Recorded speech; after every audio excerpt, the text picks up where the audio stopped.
네, 오늘은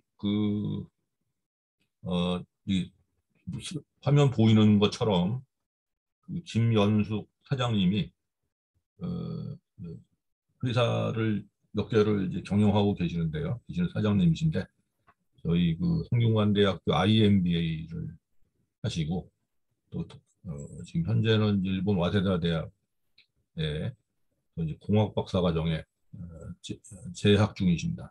사업도 하시면서 공부도 하시는 분이신데 본인이 경험한 무역 또 이제 비즈니스에 대한 소개 말씀을 좀 해주시면서 일본 종합상사에 대한 강의를 해주시기로 했습니다. 실제 이제 사업하시는 분이 무역하시는 분이 강연을 하니까 여러분들에게 실질적인 도움이 되는 말씀을 많이 해주실 것 같습니다. 아까 1시 반에 인천공항에 내리셨다고 일본에서 오셔가지고 지금 오시는 중인 것 같아요. 조금 기다려야 될 것 같고요. 그 전에 화면 통해서 여러분들에게 강사, 연사 소개를 해드립니다.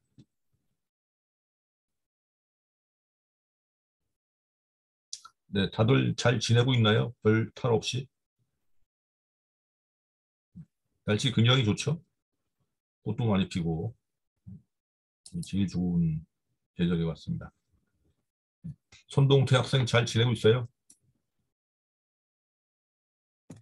네, 잘 지내고 있습니다. 아, 그래요. 네. 얼굴이 공부를 굉장히 열심히 하는 얼굴인데. 네, 감사합니다. 네.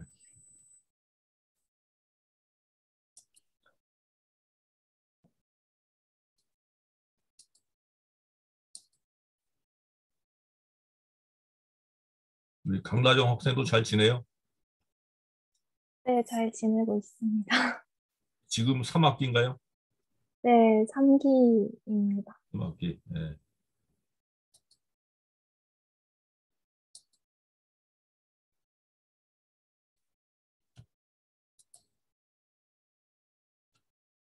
제가 한번 연락을 해 봐야겠네요. 잠깐 전화해가지고.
네, 이제 막 우리 김현숙 사장님이 저 줌에 들어오셨습니다. 안녕하십니까? 김현숙입니다. 네. 공항에서 좀 늦었습니다. 죄송합니다. 10분을 괜찮습니다. 허비했네요. 죄송합니다. 괜찮습니다. 예. 사정상 오늘 화면은 얼굴은 안 보여드리겠다고 하셔서요.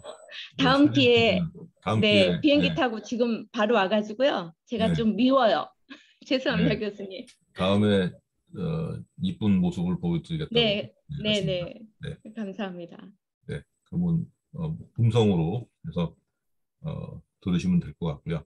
지금부터 김현숙 사장님의 무역 경험담 그리고 이제 일본 종합상사에 대한 말씀을 들어보도록 하겠습니다. 네, 슬라이드 관리는 임서영 박사께서 오늘 수고를 해주시겠습니다. 네, 잘 네, 부탁합니다. 고맙습니다. 잘 부탁드리겠습니다.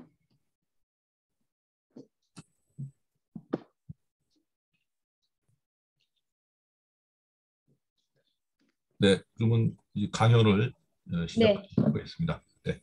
네, 여러분 안녕하십니까? 반갑습니다. 저는 김연숙이고요.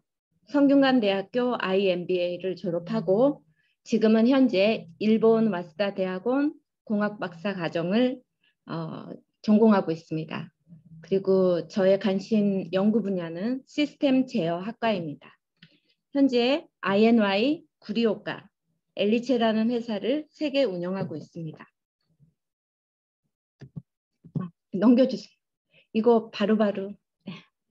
네, 첫 번째 사진은 제품 설계 사진이고요. 두 번째 사진은 설계가 끝나면 CNC 또는 3D 프린터로 가공하는 사진입니다. 디자인 모컵이고요. 세 번째 사진은 워킹을 할 수 있는 디자인이 완성된 사진이에요. 네 번째 사진은 저의 공장 사진입니다. 사진이 좀 화질이 안 좋네요. 이런 과정이 끝나면 금형을 만들어서 성형을 해서 거기까지가 우리 I&Y의 업무예요. 디자인 개발을 보다 빠르게 원스톱 솔루션으로 제공하는 I&Y 회사입니다. I&Y입니다. 저는 1997년 격리 사원으로 I&Y에 입사하게 됐어요. 그런데 I&Y는 14명의 그때 당시에 8억 원이에요. 매출이. 그런데 이를 보면은 일본에서 수주를 받아서 한국의 그 근원 산업이라고 하죠. 뿌리 산업이라고 해요. 그 뿌리 산업의 가공 부분을 해서 일본으로 재수출하는 회사인데요. 제가 격리로 있었지만 일본에서는 생각해 보세요. 97년도에 지금처럼 이렇게 컴퓨터가 발달이 되질 않았어요. 업무가 어떤 식으로 오냐면 팩스로 들어와요. 도면이. 데이터는 물론 컴퓨터로 들어오지만 일본은 일하신 분은 알 텐데 굉장히 꼼꼼하죠. 작업 지시서가 정말 그 작은 잡지처럼 생겼어요. 그걸 다 번역을 해야 돼요. 그래서 격리 업무는 빨리 끝나지만 그 기술 번역하고 통역하는 데 시간을 거의 허비한 거죠. 그러다 보니 격리 일은 조금 쉬운 거예요. 그래서 제가 18년도 영업을 하려고 합니다. 그래서 사장님을 설득시켜서 기술 영업을 하는데 98년도에는 기술 영업하는 사람이 우리나라에는 없었어요. 이 분야에. 쇠를 만지는 쪽에서는. 넘겨주세요. 계속. 그래서 저의 장점을 살려서 제가 일본과의 무역을 하기 시작합니다. 저는 일본어를 아주 잘합니다. 그리고 계속 눌러주세요. 저는 바이어에게 굉장히 친절해요. 왜냐하면 기술을 다루는 남성분들은 말이 딱딱해요. 그래서 이런 부분에 대해서 되게 친절하게 하고 아시다시피 지금 60에 가까우지만 지금도 스터디를 하고 있어요. 잘 습득하는 습관을 제가 갖고 있습니다. 그리고 마지막으로 저에게는 업무에 대한 열정이 있었어요. 그래서 저는 이 영업을 하러 가는데 옐로우 페이지란 책 혹시 여러분들 아시는지 모르겠어요. 이 책은 뭐냐면 눌러주세요. 빠르게 진행해 주시면 돼요. 이 책은요. 일본의 전화번호부 책이에요. 저희 회장님께서 지금은 회장님이신데 그때는 영업을 하려면 이 책을 옐로우 페이지를 보고 사업군, 직업군, 그 다음에 제품군 이렇게 정말 카테고리가 잘 돼 있어요. 또는 플라스틱, 반도체 이런 식으로. 그래서 이 책에서 리스트업을 해서 저는 리스트를 가지고 일본에 갑니다. 다음 장이에요. 처음에는 제가 찾아갔던 곳은 상사예요. 일본의 무역 상사. 이 무역 상사는 앞으로 제가 오늘 이 이야기를 할 텐데 대기업하고 그때 당시 10명이 있는 기업이 다이렉트로 일을 할 수가 없어요. 무역을 할 수가 없다는 거죠. 여러 가지 맨파워가 부족하기 때문에. 그래서 제가 리스트업한 업체를 상사로 들고 들어가서 나는 이러이러한 회사하고 일을 하고 싶으니 너희가 좀 컨택을 해줘라. 그리고 우리와 파트너로 일을 좀 해주십사라고 부탁을 해요. 그러면 그때 당시엔 일이 너무너무 많은 시대였기 때문에 흔쾌히 오케이를 합니다. 또 하나는 저는 공장에 바로 다이렉트로 들어가요. 왜냐하면 우리 규모의 회사가 일본과 거래할 수 있는 곳은 공장이나 1차 벤더, 2차 벤더. 이쪽은 바로 미팅하고 그 다음날 견적 의뢰가 들어와요. 그래서 저는 영업을 하기 시작해서 기회가 한번 옵니다. 네, 미타니 상사라는 회사인데요. 종합 상사는 아니지만 연간 3,400억엔. 앞으로 제가 엔화를 얘기할 건데 지금 10을 곱하면 될 겁니다. 이 N 곱하기 10. 그런데 이쪽에서 테레비 개발 의뢰가 들어옵니다. 2001년도 10월 달에. 한일 월드컵이 있기 전이죠. 그래서 모컵만 제작하고 금형만 하면 모컵은 뭐 한 8천만 원 정도, 금형까지 하면 거의 8억 정도. 그 정도의 일이 한 달에서 2달 사이에 끝나요. 그러나 일본 미타니 상사에서는 야, 너네 중소기업인데 테레비를 한번 만들어봐. 그때는 제가 정말 30대 초기라 하고 싶은 욕망이 막 열정이 너무 넘칠 때예요. 한 번도 해본 적이 없지만 너네가 도와주면 내가 할 수 있어 라고 해가지고 PCB는 하지 않았는데 우린 하드 쪽을 하고 일본은 소프트웨어를 개발해서 진행을 해야 되는데 미타니 상사에게 의뢰하죠. 자, 내가 테레비를 만들 수는 있는데 소프트 쪽 분야가 우리는 개발팀이 없으니 너네가 정말 잘 아는 일본의 신뢰할 수 있는 소프트 회사를 소개를 해라. 그러면 나는 리스크를 테이크하는 거예요. 소개한 회사가 어느 정도는 책임이 있잖아요. 그래서 미타니 상사가 나카노 엔지니어링을 소개합니다. 그래서 무역 수준으로 봐도 연매출로 봐도 뭐 별로 많이 차이 나진 않죠. 그래서 소프트는 나카노 엔지니어링이 우리에게 기술 전수를 하고 INY는 제품 개발을 해서 금형을 만들어서 조리까지 하게 되는 거죠. 그래서 제품에는 뭐 여러 가지가 많지만 크게 스피커, 그 다음에 제품을 성형해서 도색하고 실크 인쇄하고 이것도 우리나라엔 이런 기업이 너무 많죠.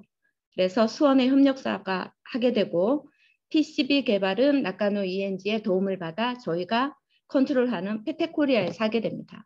물론 패널은 결국 LG 거를 썼어요. 그래서 제작된 제품이 도시바 테레비예요. 이 도시바 TV는 인지는 그렇게 크지 않지만 와이어레스, 그러니까 선이 없는 테레비예요. 튜너까지 저희가 개발해서 올림픽을 어느 장소에든 튜너하고 같이 가지고 가면 5m 이내에서는 테레비를 볼 수 있는 그런 와이어레스 TV. 그때 삼성도 LG도 실패했고 지금도 못 만들어요. 왜냐하면 이 무선 전송 기술은 일본이 갖고 있기 때문이에요. 그래서 저희는 INY는 이런 일을 진행을 해서 무역을 했고요. 한국무역협회가 중견기업, 중소기업에만 주는 혜택이 있습니다. 물론 수출 기업이어야 되고요. 그래서 기준은 굉장히 까다로워요. 1년에 24개 회사만 선발이 됩니다. 한 달에 2개 회사만 30%씩 매출 성장해야 되고 또 30%씩 수출이 성장돼야 되고 적자가 있으면 안 되고 3년간의 실적으로 이 상을 주는 건데요. 저희가 이 테레비 덕분에 2008년도에 히든 챔피언 강소기업이라는 책이 있습니다. 거기에 선정이 됐고요. 한피테에서는. 그리고 한피테의 회원이 됐고요. 그 다음에 2009년도니까 2008년도 실적에 980만 불 수출의 탑을 달성하고 저희가 수상을 합니다. 그래서 약 100억 정도죠. 수출이. 생각해 보세요. 24명의 인원으로 100억엔을 100만 불, 980만 불의 수출을 한다는 게 쉽지는 않아요. 중소기업이. 왜 할 수 있었냐면 저는 이 미타니 상사의 도움을 너무 많이 받은 거예요. 환율에 대한 리스크 테이크도 미타니 상사가 어느 정도 흡수를 해줬고요. 또한 무역에서 오는 법률적인 부분, 제품 제조 법률 뭐 이런 것도 미타니 상사가 저희하고 손을 맞춰서 메이커하고 조절을 해줬기 때문이에요. 그래서 제가 오늘 무역에 대해서 종합 상사를 여러분께 알려드리고자 하는 것은 단순하게 일본뿐만이 아니라는 거죠. 일본의 종합 상사와 일을 하면 글로벌 와이즈로 갈 수 있다라는 거예요. 그 점을 여러분이 조금 생각을 하셔서 좋은 강연이 될 수 있었으면 좋겠습니다. 다음. 우리 화면에 여자분이 많이 보이시는데, 여성 원우님들이 보이는데, 이건 엘리체예요. 이것도 제가 브랜딩한 업체입니다. 어떻게 이 머리카락을 10개로 나누면 100분의 공차가 되죠. 네, 자동차 쪽은 뭐 1000분의 공차라고 하는데, 그 미크론 단위의 일을 하는 사람이 어떻게 이렇게 패션 쪽에 할 수 있었을까? 어떻게 할 수가 있었겠어요? 여러분들. 가방을 너무 좋아하기 때문에 제가 했고요. MBA에 들어가서 유통을 배우고 경제를 배우고 마케팅을 배우고 의사결정을 배우는 동안 그 학생 원우님들 사이에 각자 다른 회사들을 갖고 있는 우리 원우들이 있었단 말이죠. 그 원우들과 항상 이야기를 하면서 제가 과제로 브랜드 런칭해서 세계에 한국의 제품을 알리는 걸로 하자라고 해서 우리 원우들도 거기에 동참을 해서 우리가 한 학기 하니까 6개월 동안 벤치마킹을 하고 배우잖아요. 케이스 스터디로. 그 배운 거를 원우님의 도움을 받아서 제가 런칭한 브랜드고요. 여러분들이 가방을 좋아하실 줄 압니다. 앞으로 엘리체 가방이라고 네이버나 유튜브에서 치면 바로 나와요. 맨 밑에 있는 사진 두 번째는, 왼쪽에서 두 번째는 우리 22기 원우님들이 패션쇼에 다 이분들이 다 해줬던 거고요. 그리고 베이비 브랜드이기 때문에 한국 드라마에 저희가 PPL과 협찬을 많이 하고 있습니다. 지금 혹시 그 드라마에 빠지신 분 있을까요? 손 한번 올려주시면. 공부하시느라 드라마를 안 보시는군요. 현재 하는 드라마는 현재는 아름다워란 드라마에 협찬하고 있고요. 올 6월 달서부터 다시 방영하는 금수저라는 드라마가 있어요. 그 드라마에도 협찬하고 있으니까 여러분이 많이 드라마를 좀 봐주시기 바랍니다. 다음. 일본의 종합상사에 대해서 말씀드리겠고요.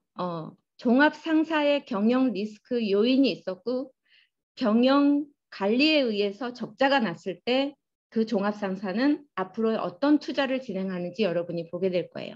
그리고 일본의 대표적인 미쓰비시 상사와 새로운 비즈니스 전략에 대해서 알아보겠습니다. 다음. 일본의 종합상사는요. 한국에도 취업생들에게 인터뷰를 하면 리스트가 나오잖아요. 일본의 종합상사는 항상 상위권에 있습니다. 취직하고 싶은 회사로. 왜 그런 매력이 있는지 아마 오늘 수업 후에 여러분들이 좀 많이 검색을 해주시면 고맙겠습니다. 다음. 네, 먼저 상사의 개념에 대해서 알고 갈게요. 수출입 무역 및 국내 물자 판매 업무의 중심으로 한 상업을 운영하는 업체의 회사입니다. 상사는 종합 상사와 전문 상사가 있어요. 예전에는 이렇게 나눠졌지만 지금은 전체적으로 뭐 종합 상사 쪽으로 가는 건데요. 종합 상사라는 다음 종합 상사의 종합 상사는 종합은 제품의 종합이 아니고요. 무역의 주체자라는 의미가 있어요. 일본의 고도 경제 성장기에 해외 약진을 이 종합 상사가 선구자 역할을 완수합니다. 다음. 미쓰이 물산의 역사에 대해서 말씀드리겠습니다. 1683년, 이제 귀가 좀 뚫리네요. 오복상이라는 회사와 그 다음에 그 외화를 교환하는, 환전하는 회사를 미쓰이 가족이 운영하고 있었습니다. 이때가 초기라고 하는데 그 전서부터 있었을 거예요. 다음. 계속 네, 눌러주시면 돼요. 그럼 어떻게 이 가와세 환전 업무가 1600년대에 있을 수 있을까 궁금하잖아요, 여러분. 그거는 포르투갈의 배 한 척이 섬나라 일본 나가사키에 도착합니다. 지금으로 말하면 규슈, 후쿠오카, 부산에서 가까운 지역이죠. 도착합니다. 그러나 일본은 이걸 받아들이지 않고 3년 후에 보내버리죠. 그러나 일본은 무역은 하고 있었어요. 네덜란드와 동인도, 그리고 중국의 명나라, 청나라, 물론 조선도. 일반적으로 우리가 수입하는 물품은 생활용품이었어요. 뭐 인삼, 한방약 이런 거. 그리고 일본에서 수출하는 거는 귀금속의 금과 은, 구리였습니다. 다음. 그렇다면 본격적으로 미쯔이 물산에 대해서 알아보겠습니다. 1876년 미쯔이 물산을 설립합니다. 그때 사장님의 나이가 27살이에요. 아주 젊죠. 직원 16명. 여러분 여기서 생각해야 돼요. 우리도 뭔가 할 수 있다. 이분은 그 시대 때부터 무역에 관심이 많았던 거죠. 그래서 11월이 되던 해 같은 연도 미쯔이 구미의 국산방이라는 회사와 합병을 합니다. 이 회사는 무역을 주로 하던 회사였어요. 그리고 최초 사립은행을 한전 업무를 했기 때문에 사립은행을 설립을 합니다. 따라서 1880년도에 미쯔이 물산은 상해와 파리, 그리고 홍콩, 런던, 뉴욕의 지점을 먼저 갖고 있었던 거예요. 이 시대에. 그리고 일본은 2차 세계대전 여러분 아시겠지만 패망을 하죠. 그래서 미국 연합군 상하로 들어갑니다. 이 무역 쪽이. 그래서 이때에 GHQ 위에 설명이 나와 있으니까 보시면 좋을 것 같고요. 위원회에서 회사의 임원 2인 이하 고용 제도를 명령합니다. 따라서 외국과의 수출도 전체 중지를 해요. 만약에 하려면 이 GHQ 위원회의 승인을 받아야 되는데 그건 굉장히 까다로운 거예요. 왜? 전쟁을 일으켜서 전쟁에 망이 있기 때문에 이건 당연한 거죠. 그래서 그 시대를 지나서 옛 미쯔이 물산이 1959년도에 다시 이름을 가져와요. 왜냐하면 47년도에 제1물산이라고 설립을 하지만 이때 당시에 기존의 회사명을 사용해서도 안 되고 그 다음에 100인 이하의 회사여만 되는 거예요. 이 당시에 큰 회사들은 다 분열을 합니다. 그래서 회사명도 제대로 쓰지 못하기 때문에. 네, 그래서 59년도에 재설립을 한 회사가 지금의 미쯔이 물산이고요. 다음은 미쯔비시 상사예요. 우리하고도 분쟁이 좀 많지만 이 회사는 1870년도에 구주구 상해로 스타트를 합니다. 물론 회사명은 틀리지만 그래서 운영을 하다가 85년도에 미쯔비시 합자회사를 설립을 해요. 그리고 1년 뒤에 다시 독립을 합니다. 일본은 현대사의 이 1년 사이에 이 두 회사에 대한 드라마를 좀 많이 해요. 아마 책에서도 많이 다루는 부분일 겁니다. 한번 관심 있게 봐주시면 좋을 것 같고요. 그래서 23년 간동 지진이 일어납니다. 그리고 37년도 중일 전쟁이 일어나죠. 역시 마찬가지예요. 45년의 패망에 의해서 똑같이 미쯔비시 상사도 해체가 되는 거예요. 그러나 그 전에 광화 사교라는 회사를 설립을 하고요. 52년도에 후지이 상사, 도쿄 보에키, 또 하나 회사, 4개의 회사를 설립을 해요. 그래서 우리에겐 너무 가슴 아프지만 6.25 전쟁이 발발합니다. 50년도에. 그로 인해서 미쯔비시 상사는 정부 지원을 조금 받아요. 그렇기 때문에 군수물자로 이 회사가 기적적으로 경기 회복을 해요. 그 전에는 경기 회복이 되지 않는 시기예요. 뭐 회사가 있더라도 거의. 그래서 1954년도에 미쯔비시가 다시 옛 이름을 가져와서 미쯔비시 상사 4개 회사가 다시 합병을 합니다.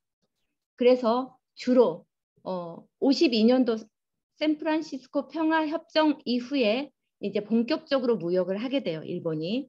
그래서 철광석과 원유 그리고 석탄, 중공업 발전에 크게 기여를 하죠. 고도 성장기의 미쯔비시 상사가 나라를 살리는 거예요. 이렇게도 얘기할 수 있어요.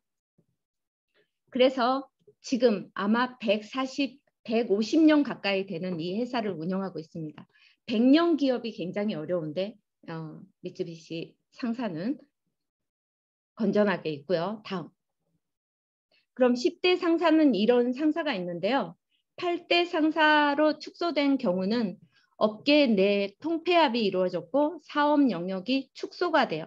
나중에 내용은 알지만 나중에 다시 말씀드릴게요. 그래서 5대 상사는 여러분들이 앞으로 어디와 이야기를 하든 어떤 비즈니스를 하든 이 5개의 회사는 좀 생각을 해주시면 좋을 것 같습니다. 다음. 자, 2017년도 매출이에요. 이 8개 회사의 매출이 42조 엔. 그리고 순수익이 약 2조 1천억 엔 정도 됩니다. 그러면 어느 정도의 시장 규모인지 알 수가 있겠죠. 전체가 아니에요. 8개 회사만. 지금 이 표 2는 세계 종합 상사의 베스트 10이에요. 그 안에 다행히도 계속 누르시면 될 것 같아요. 다행히도 한국도 2개 업체가 있고 나머지는 다 일본 회사예요. 네, 다음.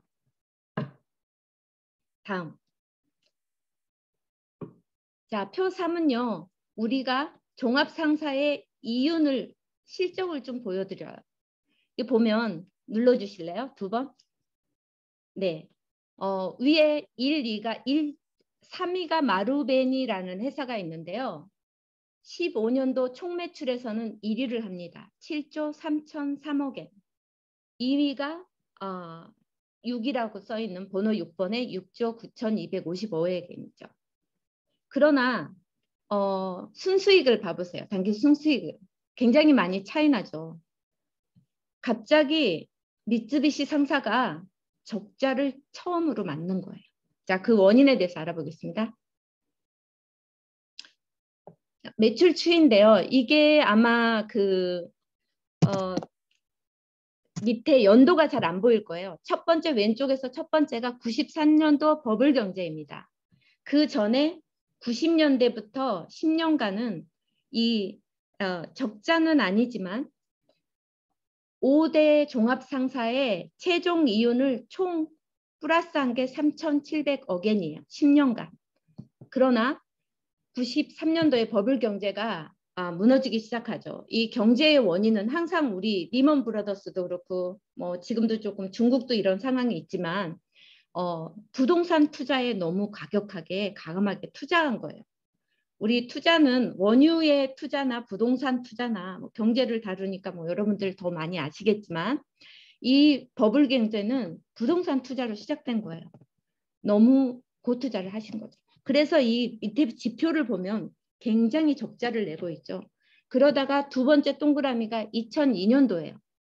그때 2002년도에는 신흥국이라는 아시아가 이렇게 올라갑니다. 물론 중국의 수요가 급증해요. 그리고 모든 가격이 케미칼에 관련된 모든 가격이 또 상승을 해요. 그래서 미쓰비시 상사는 20년도 중반에 이 단연도 매출에 미쓰비시 상사만 4천억 엔의 이익 구조를 가져갑니다. 그러나 보세요. 맨 마지막이 2015년이에요. 저는 여기에 대해서 말씀드리겠습니다. 다음. 자, 2000년도에 기존 상품 거래가 축소돼요. 왜 그럴까요? 1900년부터 2000년도는 제조기업들이 다이렉트로 외국을 계약을 합니다. 기존의 무역회사라는 우리나라의 코트라 같은 데를 거쳐서 하다가 뭐 우리 이제 언어도 되고 뭐 출장도 몇 번 가봤고 몇 번 거래해봤으니 다이렉트로 돼. 이게 1900년도에도 있었지만 본격적으로 2000년도에 그게 강해져요. 그래서 무역회사들의 매출이 줄어드는 시기예요. 따라서 그럼 종합무역상사는 무엇을 할까? 먹거리를 찾을 거 아니에요. 그래서 자원에너지에 투자를 하게 됩니다.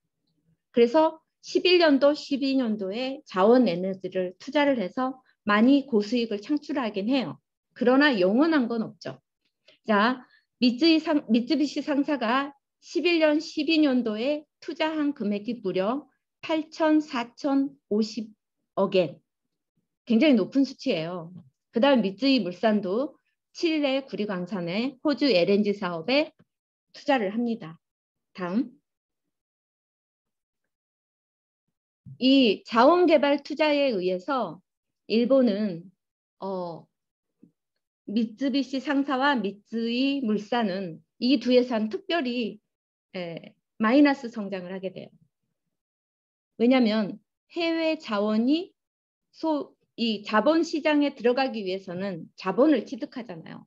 그래서 초기에는 고수익을 창출하지만 원자재나 과잉 공급으로 세계 경기 침체도 그때 일어납니다. 그래서 원자재 가격이 급격하게 저하가 돼요.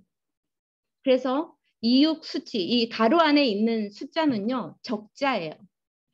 스미토모 상사하고 미쓰이 물산, 미쓰비시 상사 굉장히 많은 적자를 보고 다음 손실 금액이에요. 자, 왜 그랬을까 생각하잖아요. 궁금하잖아요. 원인이 있어요. 자, 표를 보시면 원유가가 배럴당 12년도 108달러였던 게 49달러로 내려가죠. 철강석은 더합니다. 154달러가 52달러로 내려가요. 그럼 조금 전 차트에서 본격적으로 11년도, 12년도에 투자를 했는데 16년도에 이랬으니 많이 내려가겠죠. 거기에는 원인이 있어요. 원인은 유럽의 디플레이션 경제가 심화되고 있었어요. 또한 신흥아시아, 신흥국의 원유 수요가 둔감해지는 거예요. 이유는 중국의 부동산, 건축 불황이 지속되고 있었던 거죠. 그리고 석유 제품과 석유 수요가 감소가 돼요. 이런 게 원인이고 또 하나는 아주 큰 이슈인데요. 미국의 세일가스 혁명이 일어납니다. 잉여석유를 수입하던 회사가 미국 자체적으로 생산을 해요. 생산 연도 28년 만에 최고 수준으로 생산을 하죠. 그래서 나이지리아 같은 경우는 미국에만 수출을 했는데 제로가 돼버리는 거예요. 그렇다고 사우디도 물량을 좀 줄여서 뭔가가 공급이 넘칠 때는 물량을 좀 줄여야 되는데 사우디는 물량을 줄이지 않습니다. 가격을 저하시켜요. 그리고 아프리카 중남미 원유도 아시아 시장을 타겟으로 해서 가격을 내려요. 이런 모든 원인 때문에 다음 적자를 보게 되는 거죠. 그래서 조금 전 차트에 봤듯이 미쓰비시 상사가 매출 2위를 해요. 6조 9,256억 엔. 그러나 미쓰비시의 적자를 보세요. 1,494억 엔이 적자예요. 다음. 자, 볼게요. 마루베니는 매출에 1등을 했지만 이윤이 2,404억 엔이 납니다. 그 연도에. 왜냐하면 마루베니는 원료에 투자를 안 했던 거죠. 비자원에 투자를 했어요. 물론 이것도 이제 나중에 중국 투자가 너무 많아져서 좀 좋지 않은 현상이 일어나지만 이때 당시에는 좋았어요. 미쓰비시가 자원 사업 분야에 투자해서 그 연도의 손실액이 3,607억 엔, 미쓰이도 1,635억 엔을 적자를 봅니다. 자, 변동폭이에요. 2007년부터 2015년도 너무 보기 쉽게 이렇게 나와 있죠. 급속하게 2011년도부터 원유값이 굉장히 올랐잖아요. 밑에부터 쭉 올라가다가 급격하게 14년도 가을부터 원유가가 내려가기 시작합니다. 급락을 합니다. 아까 같은 원유 내용으로. 네, 다음. 자, 미쓰비시 상사의 최종 이익순을 볼게요. 11년도에 4,523억 엔. 그러나 15년도에 1,500엔. 여기에서 이제 미쓰비시 종합상사가 어떤 경영 전략으로 가는지 설명할게요. 다음. 16년도에 너무 크죠. 16년도에 3,008억 엔이에요. 여러분. 굉장히 힘들었을 것 같아요. 다음. 자, 그래서 미쓰비시 상사는 신규 투자 계획을 합니다. 13년도 경영 전략에 자원과 비자원의 비중을 50대 50으로 가자. 왜냐하면 또 나오겠지만 12년도에 자원이 무려 비자원이 30%밖에 안 돼요. 그리고 나머지가 70%가 자원이기 때문에 적자폭이 그렇게 컸던 거예요. 그리고 16년도에 중기 경영 전략으로 적절한 사업 포트폴리오 구축을 합니다. 그리고 안정적인 사업 추진을 전제 조건으로 수익 실적 중시의 경영 목표를 합니다. 다음. 따라서 우리가 이 표에서 볼 수 있듯이 자원은 11년도에 30% 비자원이 30%였어요. 여기는 안 나오지만 그러나 매년 5,000억 비자원에 투자를 합니다. 미쓰비시 상사가. 그래서 15년도에 보면은 67%까지 비자원 비중이 증가했어요. 이 비자원이라는 거는 다음 또 말씀드리겠지만 생활산업의 식품 인프라 또는 사업 역량 강화를 시키는 거예요. 다음. 시간이 없으니까 다음. 자, 여러 가지 종합상사의 8가지 주요 기능이 있어요. 이 주요 기능 중에 다 중요해요. 그러나 산업개발과 정보수집 부분에 대해서 굉장히 많이 진취적으로 되는 부분이에요. 정보수집을 보면은요. 글로벌 상거래 시행을 위한 정치, 경제 정보. 그러니까 미쓰비시 상사는 외국의 90개국의 거점이 있어요. 이 업체들과 약 600개의 거래처가 있습니다. 600개 회사에 굉장한 네트워크를 갖고 있어요. 이 다양한 정보 수집과 분석으로 종합적인 조사와 분석이 가능한 거예요. 다음. 네, 특히 1990년도 글로벌화를 추진합니다. 자원 에너지에 투자를 강화한 거고요. 그래서 고수익을 창출합니다. 다음. 미쓰비시 상사는 90개국에 195개의 해외 거점이 있어요. 그리고 관련 회사가 2015년도 당시에 600개 회사예요. 지금은 더 많겠죠. 아니면 더 거대해졌거나. 그래서 미쓰비시 상사는 글로벌 네트워크 구축을 통한 시너지 효과를 창출합니다. 여기에 우리가 중점을 둬요. 왜 이런 기업과 굳이 혼다, 도요타 이렇게 하지 말고 우리가 굳이 혼다 일도 할 수 있고 도요타 일도 할 수 있는 건 상사예요. 그래서 저는 상사를 공략을 합니다. 항상 외국하고 사업을 할 때. 그리고 2020년도 강한 사업 집중을 합니다. 이것도 나중에 말씀을 드릴게요. 그리고 기존에 있던 금속 에너지 분야 외에 유통업도 시스템을 최소화해가지고 굉장히 지금 좋아진 상황이죠. 식량 인프라 아주 중요합니다. 식량과 인프라 사업. 우리나라도 그리 가야 되고요. 다음. 자, 신규 미쓰비시 전략의 4가지를 발표합니다. 유통업. 다음. 유통업과 곡물 실량 사업. 자, 유통업에는 신규 쇼핑몰을 추진을 해요. 그래서 베이징과 호치민에 15년도 당시 이만큼 점포를 갖고 있었어요. 주로 아시아 지역에 구매력이 많다는 걸 알죠. 너무 유명한 라이프나 로손이나 이온 세계로 많이 나아가고 있죠. 그 다음에 우리가 진짜 이 우크라이나 전쟁 이후에 심각하게 생각해야 되는 비즈니스는 곡물 사업, 식량 사업. 이 부분을 여러분도 그 분야에 계시는지 모르겠지만 저는 요즘에 관심이 좀 많습니다. 다음. 네, 인프라 사업도 굉장히 중요하죠. 강한 사업이라고 해가지고요. 이 미쓰비시 인프라 사업은 굉장히 중요합니다. 그리고 국가와 손을 잡아서 비즈니스를 하는 경우가 너무 많아요. 우리도 옛날에 왜 대통령이 원전 순방에서 수주를 주게 했다 이런 얘기를 뉴스로 옛날에 듣잖아요. 일본 좀 그런 게 강한 것 같아요. 나중에 일본의 전략이 나오는데요. 거기에 나와요. 다시 한번 말씀드리겠습니다. 다음.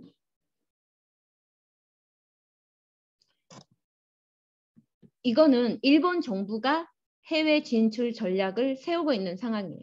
그때 당시에. 지금도 있지만. 그래서 전략적 통상 관계는 아마 어제 뉴스에 나오던데 교수님. 인도가 다시 감행을 한다고 그러면 15개국이 되는 거죠.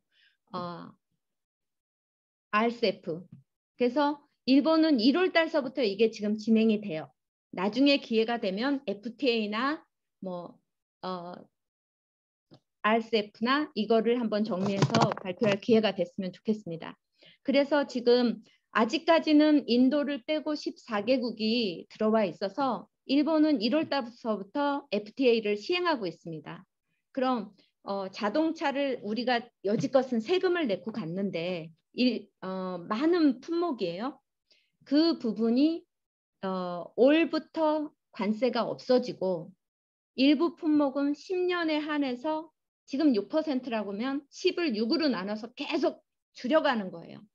그래서 우리 중소기업이나 중견기업, 그다음에 대기업은 제3국으로의 무역도 지금 이게 굉장히 중요하고요. 이런 부분들을 정부가 지원을 하고 있습니다. 그다음에 중소, 중견기업 해외 진출 지원. 우리나라도 많이 하고 있죠. 뭐 코트라가 특히 또 많이 하고 있는데 해외에 진출하기 위해서 지원해주는 전략들이 굉장히 많습니다. 저도 일본에 나가게 된 경우가 그런 경우인데요. 많은 글로벌 서플라이 체인을 개척을 해줍니다. 그리고 다 TPP 활용 지원도 다 해주고요. 외국과 무역을 한다는 거는 관세, 세금이 그만큼 든다는 거니까 그 다음에 해외 인프라 사업 진출도 도와주고 있습니다. 다음.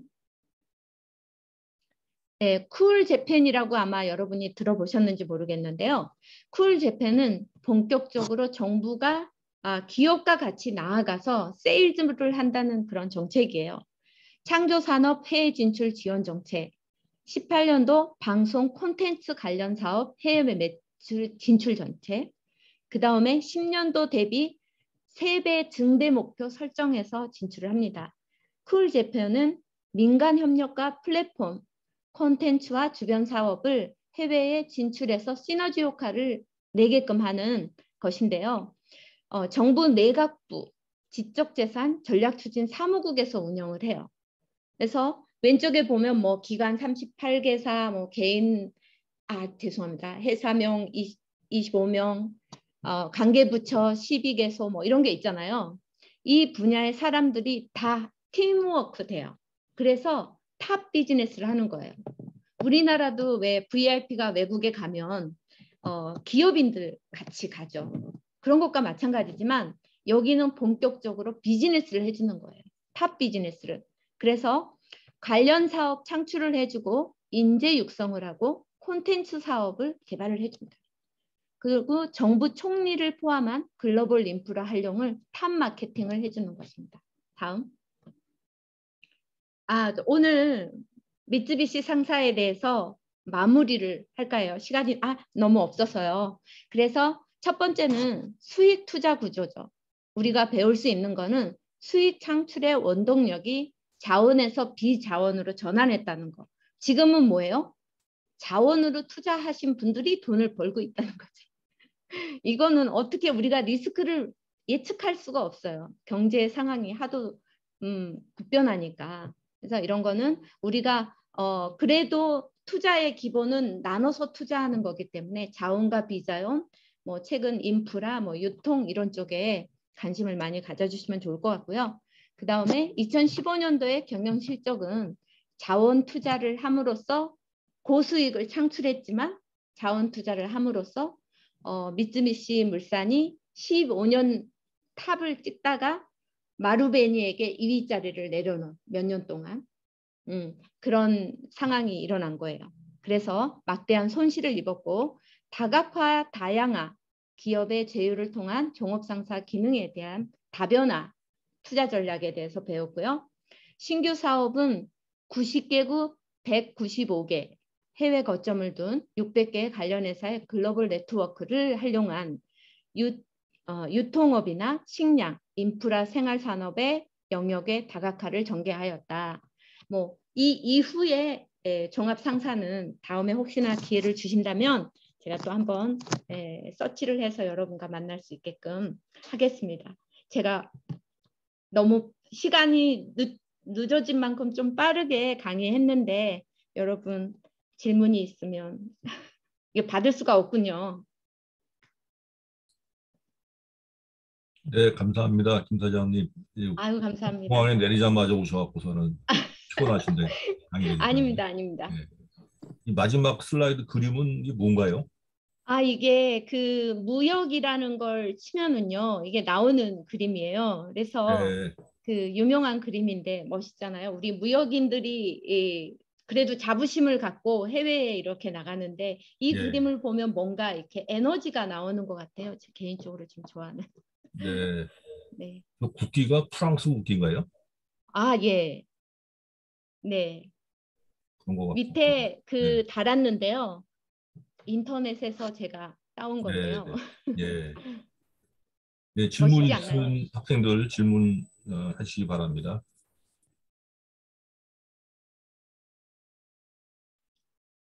너무 빨리 해서 기억이 안 나십니까? 엘리체는 기억을 해주시기 바랍니다. 네, 엘리체 사장님이 기억해달라고 네. 말씀하셨습니다. 네. 네, 대표님 안녕하세요. 오늘 발표 너무 흥미롭게 잘 들었습니다. 저는 아, 감사합니다. 네, 성균관대 학교 무역연구소에 있는 문소영이라고 합니다. 네. 네, 그 발표 잘 들었는데 제가 좀 궁금한 게 한 가지가 있어서요. 네네.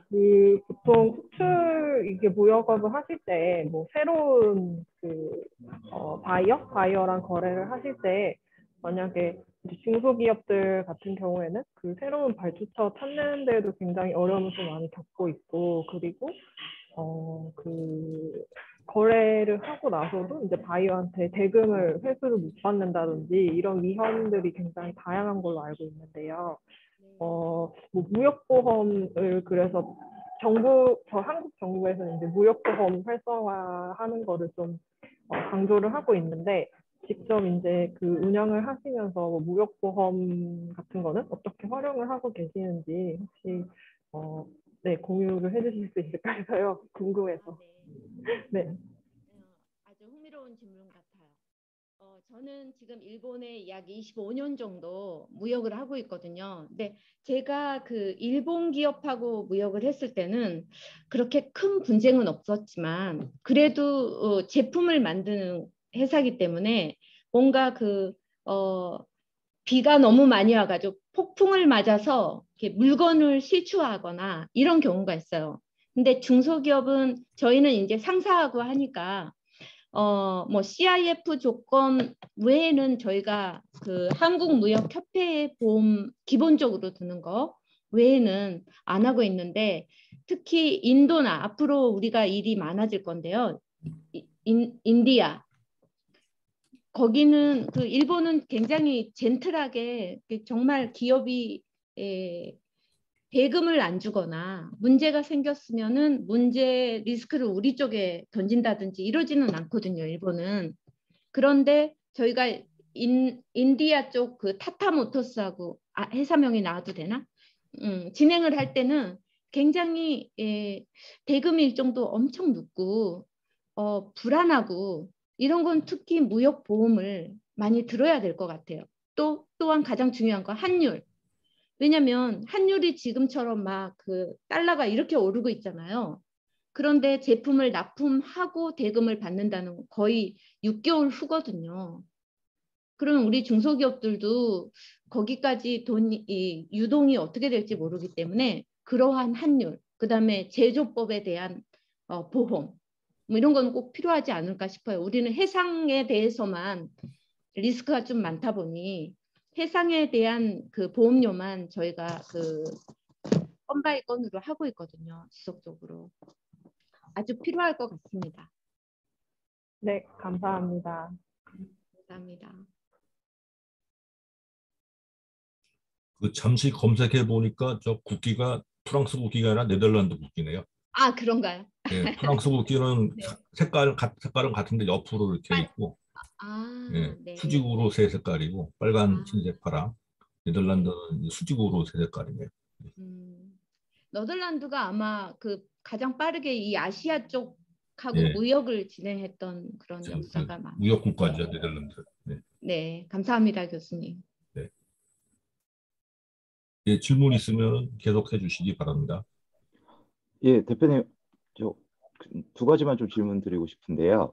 네, 예, 첫 번째는 사실 무역 그 신규 개척할 때 어떤 네. 신규 영업선을 따는 것도 중요하지만 가장 중요한 건 장기간 그 신뢰 관계를 구축하고 유지하는 게 매우 중요한 경쟁력이자 또 필수 그렇죠. 요소라고 생각을 하는데 그 대표님께서는 그 긴 시간 동안 어떤 거래처와의 신뢰 관계 유지와 또 그 구축을 위해서 어떤 또 개별적인 혹은 또 회사 자체의 그런 노하우라든가 혹은 뭐 특유의 어떤 강점이 있으셨는지에 대해서 한번 여쭤보고 싶고, 그리고 한 가지 더 여쭤보고 싶은 거는 이제 그 무역 거래 마켓에서도 이제 뭐 기술적 도입이나 이런 것들이 많이 생겨서 뭐 요즘은 이제 뭐 D2C처럼 뭐 이렇게 다이렉트로 소비자에게 넘어가는 이런 그 방식들도 많이 파이가 커지고 있는데, 뭐 이런 경우를 대비해서 이제 그 어떤 상사 쪽이나 이런 쪽에서는 그거에 관련된 또 별도의 어떤 대비를 하고 있는지에 대해서도 같이 한번 여쭤보고 싶습니다. 네, 아주 중요한 질문 같아요. 제가 그 일본 쪽만 25년을 하기 때문에 일본 쪽은 우리는 현장 일을 하기 때문에요. 현장 일을 할 때 분명 문제는 있습니다. 기계가 문제 있거나 맨파워의 문제도 있을 수 있어요. 또한 어떤 경제 상황에 의해서 문제가 있을 수 있어요. 지금처럼 코로나 같은 경우는 갑자기 공장 문을 닫았을 때 우리가 납기를 못 맞추면 크레임이 걸리잖아요. 그렇죠? 납기 준수 못하면 우리는 바로 납품했을 때의 그 제품이 생산 필드에 나가서 이윤을 벌어들이는 금액을 환산해서 우리에게 크레임을 걸잖아요. 이게 굉장히 심각한 거거든요. 그래서 저희는 현장에 어떠한 문제가 있으면 100% 오픈을 해서, 요즘 너무 잘 돼 있죠. 줌으로 현장 사진을 찍어서 제품 사진을 찍고 바로 기술 미팅 들어갑니다. 그러니까 감추지 말아야 돼. 정말 오늘 기계가 갑자기 셧다운돼서 프로그램이 다 나가버려서 우리는 일정을 이런 문제에 지금 봉착돼 있다라는 걸 현장 사진 그대로 저희는 보내요. 일본 바이어한테. 그럼 그들도 제조를 알기 때문에 사진까지 있고 이렇기 때문에 이 긴박한 상황을 빠르게 연락을 해서 그 상황을 이해시키고 이러이러한 문제에서 우리는 앞으로 어떤 순으로 이거를 해결해 나갈 것이다라는 걸 같이 미팅을 하는 거죠. 나는 국내에서는 거래를 안 해봐서 그게 되는지 안 되는지 모르겠어요. 그러나 일본 기업은 그게 이제 기본이에요.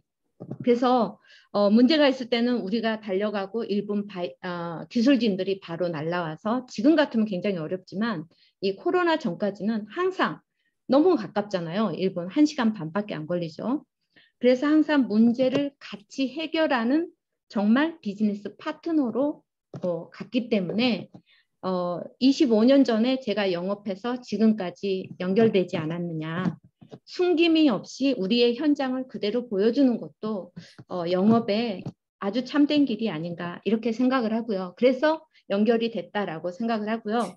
정말 좋은 질문이에요. 이 무역이라는 게 일본의 무역 상사조차도 기업끼리 B2B 바로 하는데 중간 업자가 왜 필요하냐. 우리 한국 사람들은 특히나 상사가 끼면 싫어하잖아요. 뭐 이윤 쉐어하는 것 같아서. 절대 그렇지 않습니다. 그래서 그거는 뭐냐면 저희는 앞으로도 50대 50 상사를 통한 무역을 50, 우리가 다이렉트로 하는 회사를 50.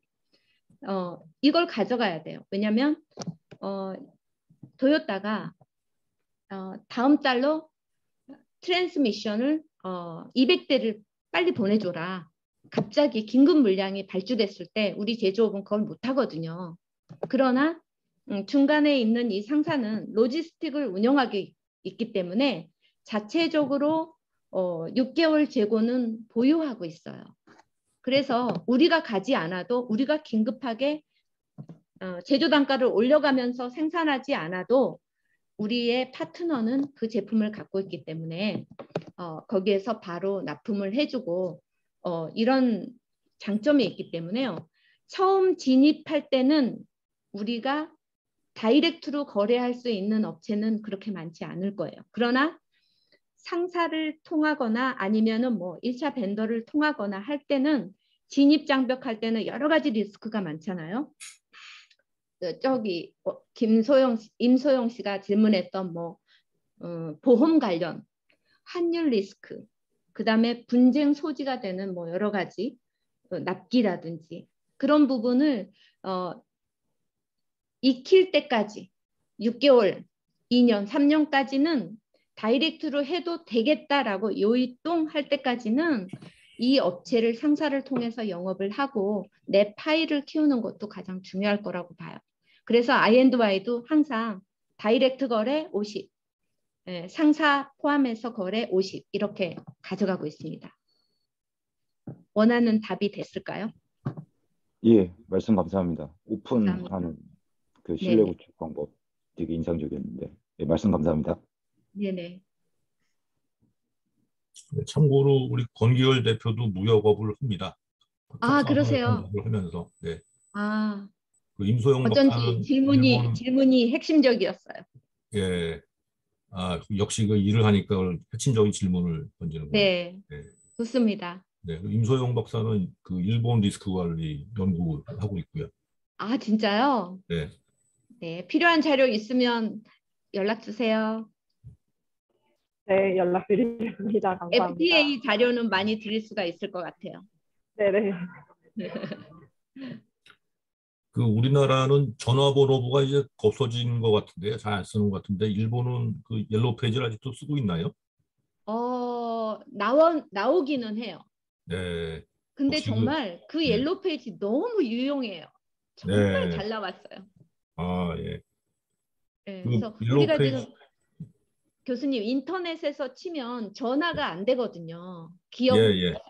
그러니까 영업을 확대해야 되는데 네. 인터넷에 치면 안 되거든요. 네. 그러나 전화번호부 책은 뭐 지역군, 제품군의 제품 뭐 카테고리 뭐 예를 예. 들어서 TV 그러면 이렇게 또 예. 쫙 나와요. 예. 네, 저희 사장님의 지금은 회장님이신데 예. 저희 회장님이 전수해 주신 아날로그적 영업 아주 아, 좋습니다. 그렇군요. 네.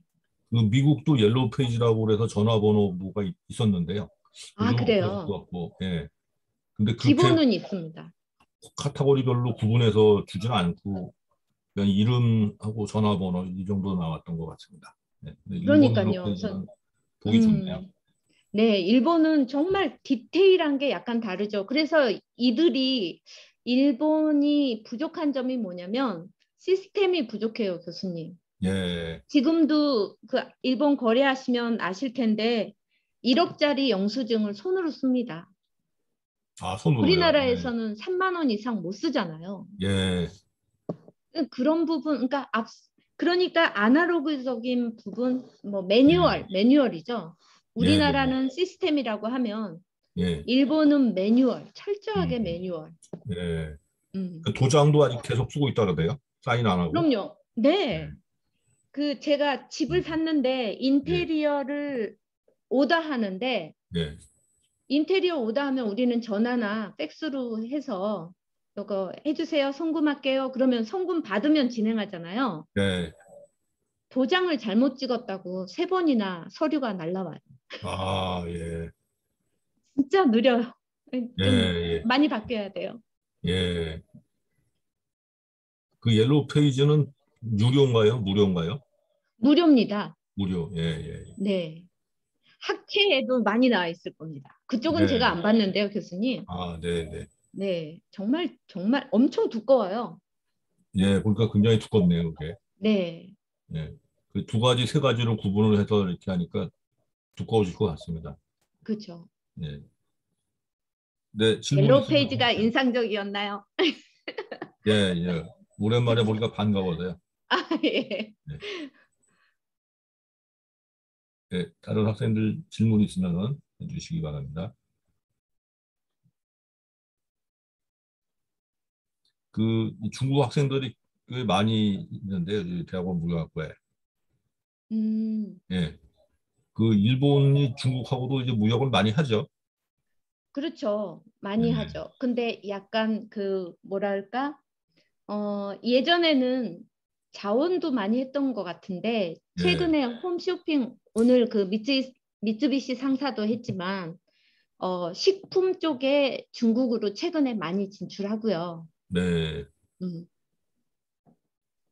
그 다음에 뭐 부동산도 일본 쪽이 많이 진출돼 있는 걸로 알고 있습니다. 그리고 인프라 쪽. 예. 우리나라도 MB 정부 때 자원 무역 많이 했던 것 같습니다. 자원 개발, 자원 무역. 그렇죠. 예. 그때가 2000년도 2005년도 후반 뭐 전반 이럴까요? 그 정도 되는 것 같습니다. 네, 맞습니다.